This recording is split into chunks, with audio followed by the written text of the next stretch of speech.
y comenzó a sentirse triste y angustiado. Está hablando de Jesucristo, que él se sentía triste y angustiado. El 38 dice, es tal la angustia que me invade, que me siento morir, les dijo. Quédense aquí y manténganse despiertos conmigo. Jesús sabe lo que es sentir la ansiedad y la angustia a tal grado que te sientes como que te quieres morir. Si tú has tenido los deseos de querer morirte, Él entiende lo que es pedir ayuda, lo que es pedir apoyo. Dice que Él no quería estar solo. Él estaba en el jardín. Se llevó a algunos y pidió apoyo, pidió ayuda, porque lo que Él estaba sintiendo, esa angustia estaba invadiendo sus emociones a tal grado de que había un deseo, un sentir de morir. Él entiende cuando tú y yo nos sentimos llenos de angustia, llenas de ansiedad y nos sentimos deprimidos. Él entiende lo que es estar en una circunstancia, en una posición de esa manera. Vamos ahora a Mateo 26:40. Luego volvió a donde estaban sus discípulos y los encontró dormidos.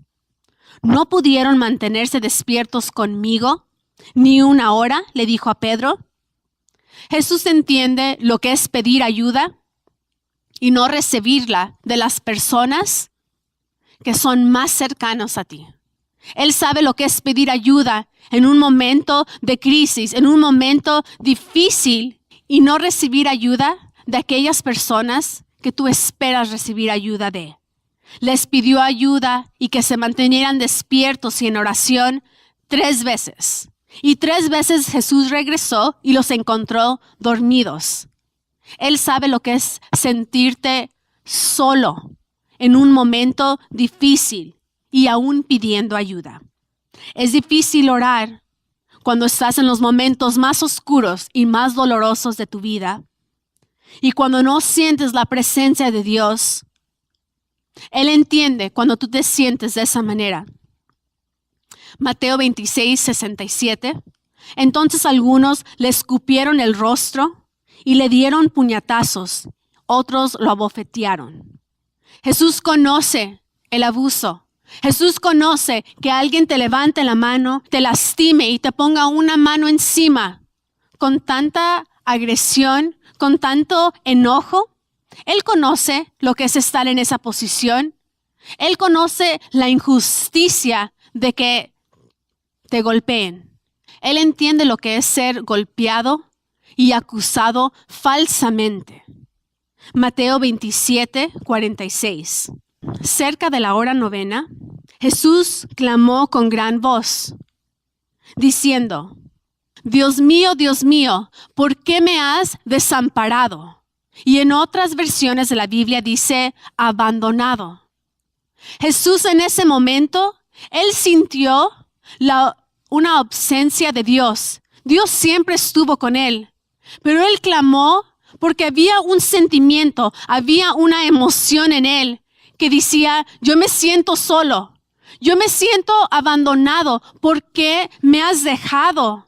¿Por qué no te siento? ¿Por qué no siento tu presencia cuando yo más te necesito? ¿Era un sentimiento verdadero? Dios siempre está con nosotros, pero hay momentos donde no lo sentimos. Y Jesús entiende lo que es estar en esa posición y que no sientas la presencia de Dios. Vamos a Mateo 27:35. Después de que lo crucificaron, echaron suertes para repartirse sus vestidos, con lo que se cumplió lo dicho por el profeta. Se repartieron mis vestidos y sobre mi ropa echaron suertes. Esta parte a mí me ministró de una manera muy personal. Parte de la crucifixión romana era desvestir a los prisioneros, era golpear a los prisioneros, era maltratarlos, era parte normal de este proceso. Pero cuando yo leí esto, el Espíritu Santo me reveló a mí que Jesús entiende lo que es que alguien te quite tu ropa en contra de tu voluntad. Lo que es que alguien te desvista en contra de tu voluntad. Y eso a mí me ministró de una manera. Jesús no vivió un abuso sexual, pero yo sí. Y yo entendí que Él entendía lo que es estar en una posición vulnerable, donde estás incómodo. Es incómodo. Es en contra de tu voluntad. Jesús entiende lo que es ser vulnerable, al que alguien te desvista. Y esta idea que es posible que hayamos guardado en nuestro corazón de que Jesús no entiende es una mentira. Él entiende tus emociones y lo que has pasado. Hebreos 4:15. Pues nuestro sumo sacerdote puede compadecerse de nuestra debilidad. Él se compadece de cada área débil que tenemos, porque Él también estuvo sometido a las mismas pruebas que nosotros, solo que jamás pecó. Dios quiere revelar esto a nosotros, de que Jesús entiende cada emoción que hemos sentido o que estamos sintiendo el día de hoy. Porque tenemos un enemigo que nos quiere hacer dudar de eso. El enemigo quiere hacerte dudar de que Jesús te entiende. Porque si Él hace que tú dudes, Él ya gana. Y nosotros mismos nos separamos, nos alejamos de Dios y no nos acercamos a nuestro sumo sacerdote si pensamos que Él no nos entiende. El enemigo nos quiere hacer dudar. Y la arma más mortífera de Satanás es psicológica. Pasa en nuestra mente, en nuestros pensamientos. Algunos de nosotros no nos hemos dado cuenta que estamos en una batalla. Ocupamos entender que ocupamos pelear. ¿Y por qué? ¿Y a quién? ¿Y cómo? ¿Cuáles son las armas que Dios nos ha dado para poder ganar esta batalla que pasa en nuestra mente? Satanás, con sus armas, usa en nuestra mente, son psicológicas y nos pueden llevar en círculos viciosos. Y los años pasan, el tiempo pasa y estás en el mismo lugar enfrentando las mismas emociones, los mismos problemas de hace 5 años, desde hace 10 años, desde hace 20 años.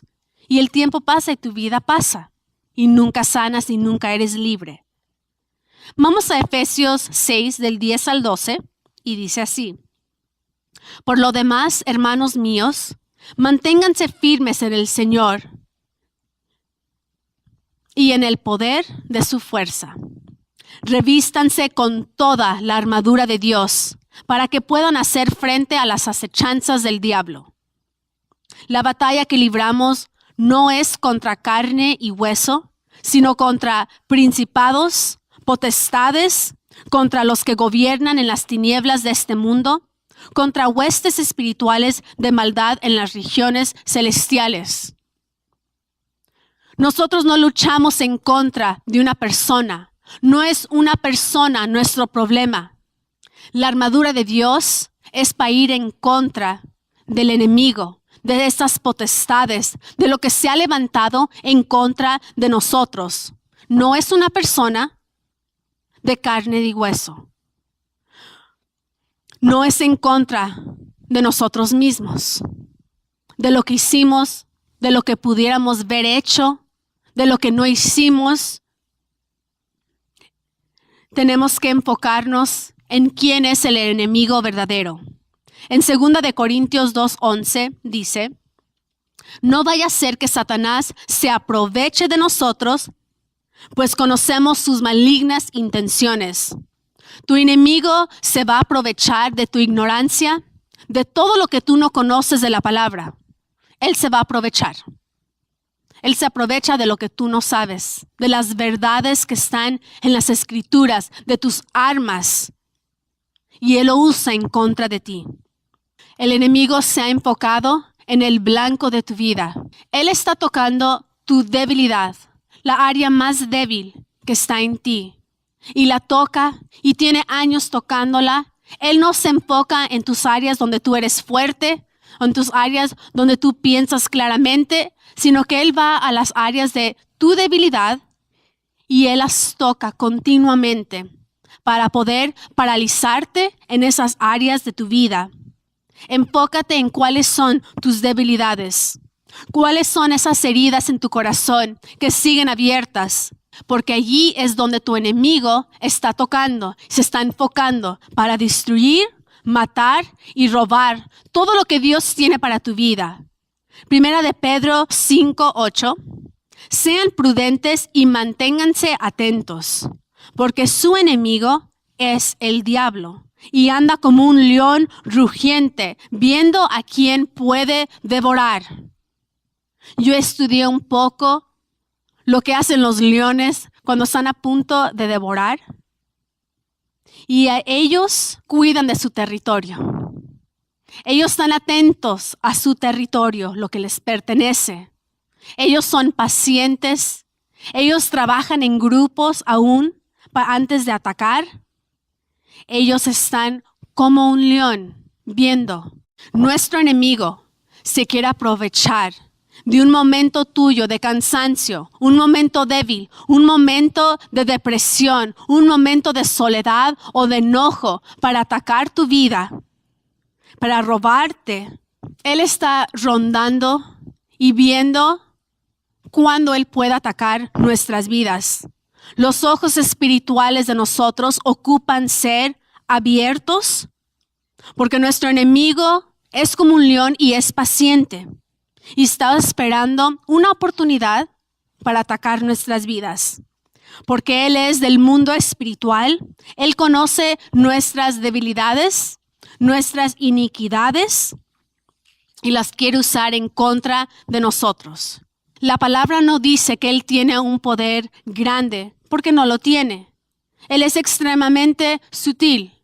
Él usa las mismas tácticas que ha usado desde el jardín del Edén con Adán y Eva, las usa.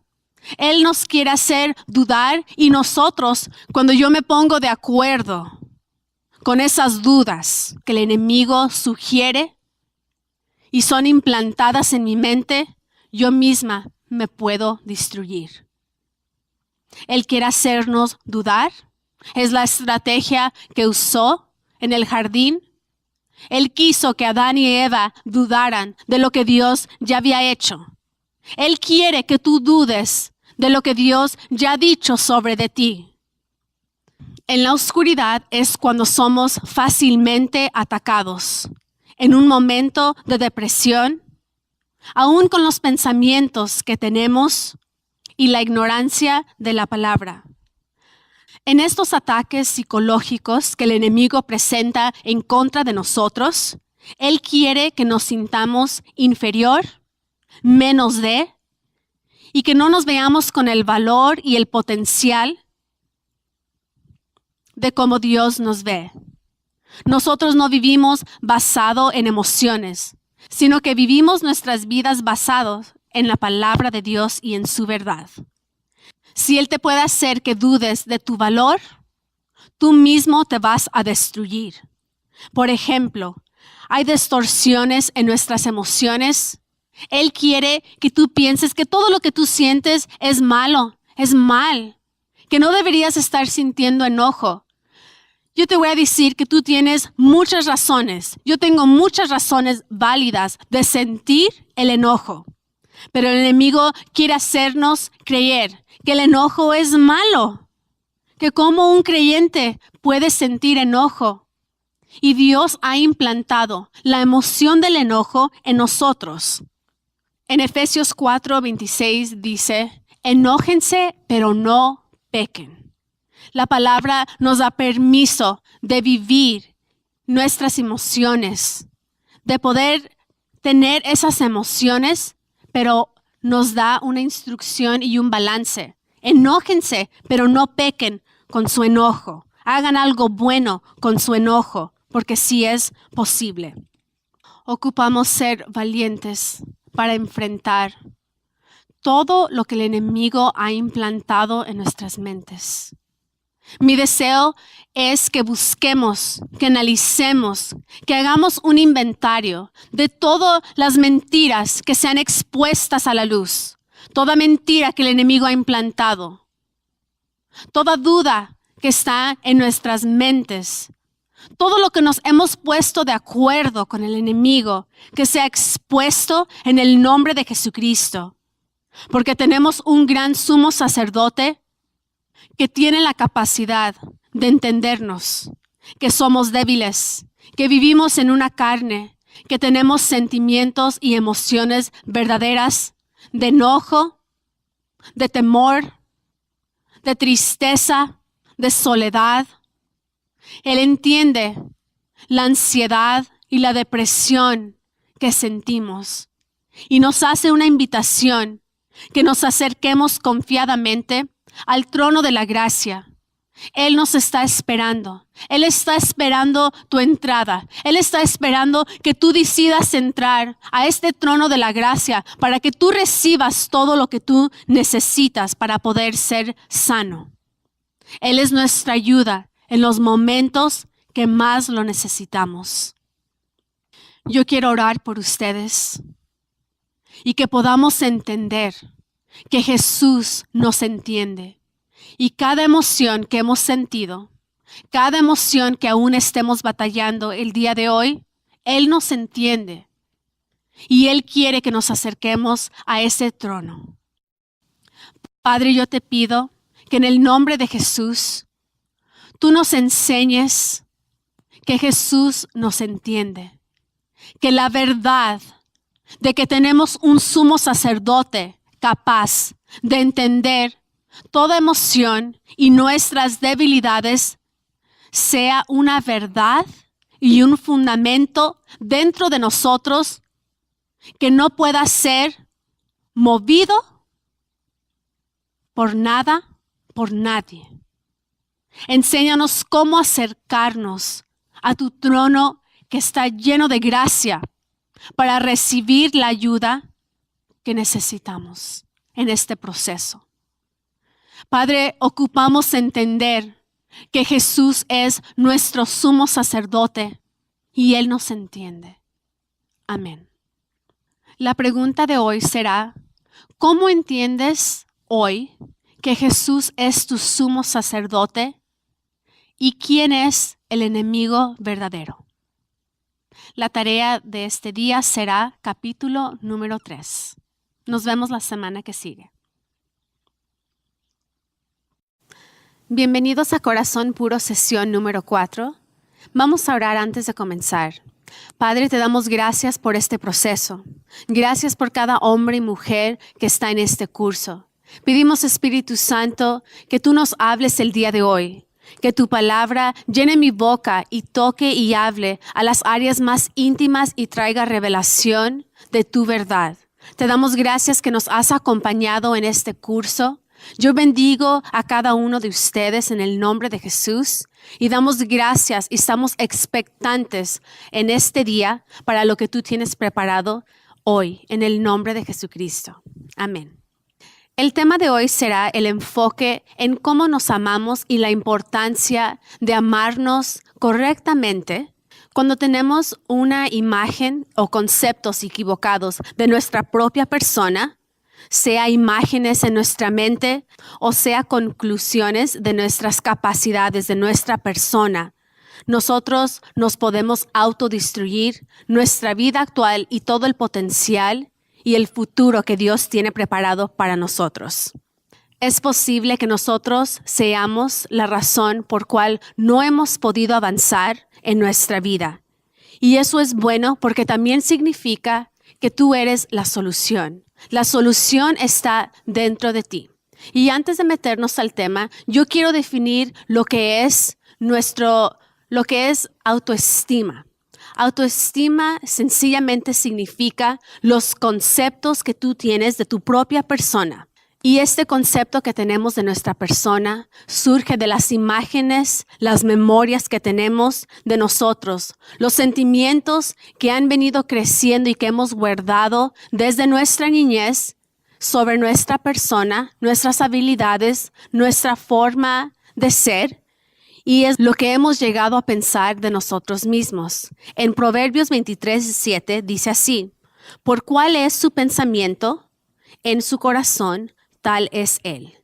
Y la palabra lo dice muy claro, que nuestros pensamientos son importantes y lo que yo pienso de mi persona es lo que yo reflejo en mi vida diaria. Lo que tú piensas de tu propia persona es como la espina dorsal y es lo que sostiene y es la base en cómo vivimos, cómo nos comunicamos, en lo que sentimos y en la manera que vemos a la vida y vemos las personas a nuestro alrededor. Es muy importante los conceptos que tenemos guardados dentro de nosotros sobre de nuestra persona. El concepto que nosotros tenemos de nuestra persona están divididas en 3 categorías y vamos a suponer solamente para poder entenderlo mejor que son como 3 barriles. La primera necesidad que tenemos es el sentir que pertenecemos, el saber que somos amados por quienes somos. En ese ámbito puede que haya heridas de nuestro pasado. Si no ha sido llenado en nuestra niñez, es posible que hayamos sentido y crecido con un sentir de rechazo. Es posible que esos rechazos aún hayan iniciado antes de tu nacimiento. Dios tiene la habilidad de revelarte esas verdades.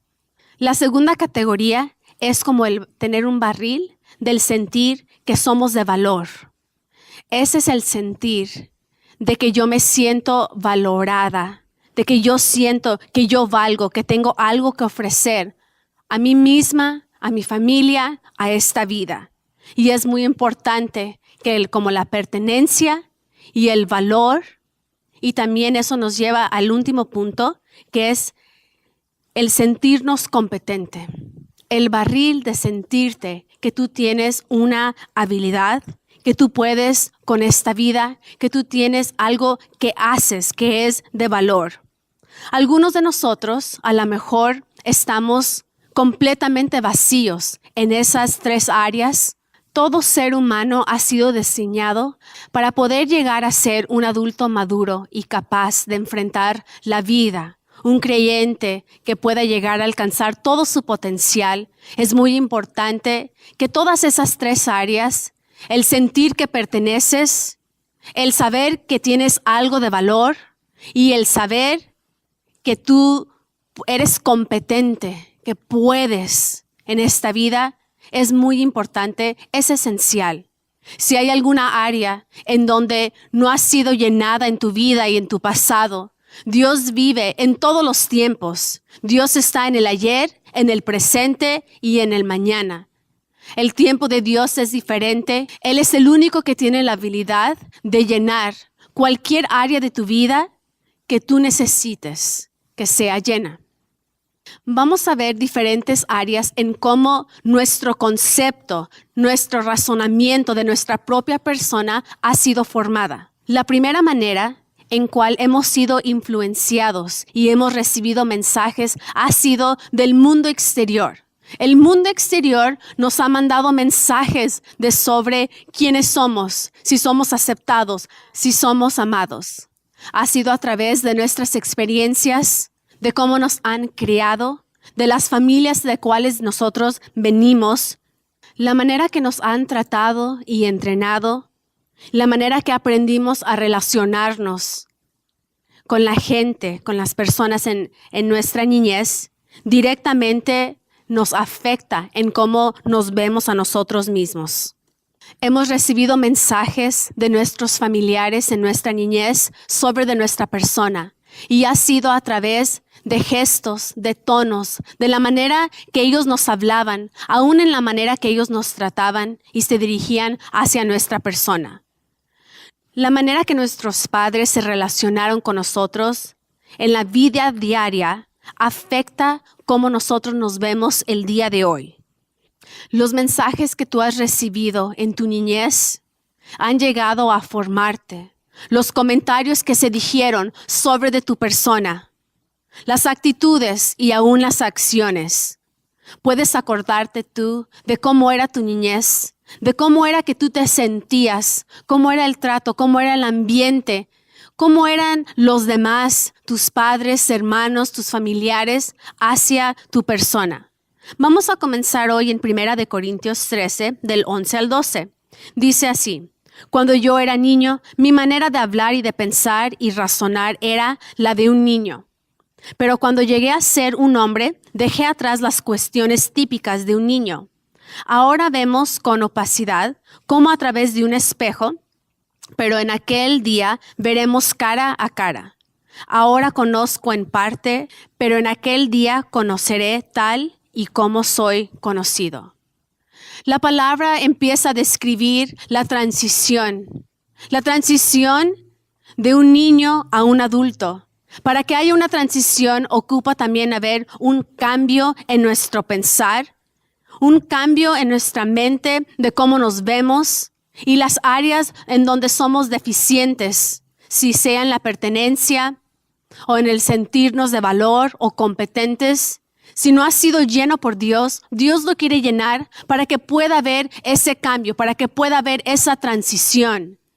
Hay muchos niños atrapados en los cuerpos de adultos y es por eso que muchos adultos se comportan como niños. La palabra indica que hay un cambio. Dios espera que haya ese cambio y muchos cambios en nuestras vidas, que vayamos madurando y creciendo en entendimiento.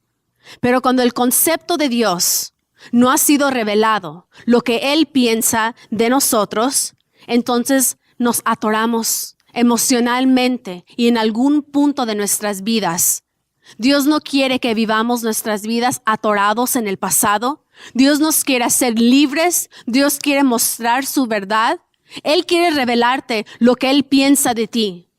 ¿Cuáles son las conclusiones de Dios sobre de tu persona?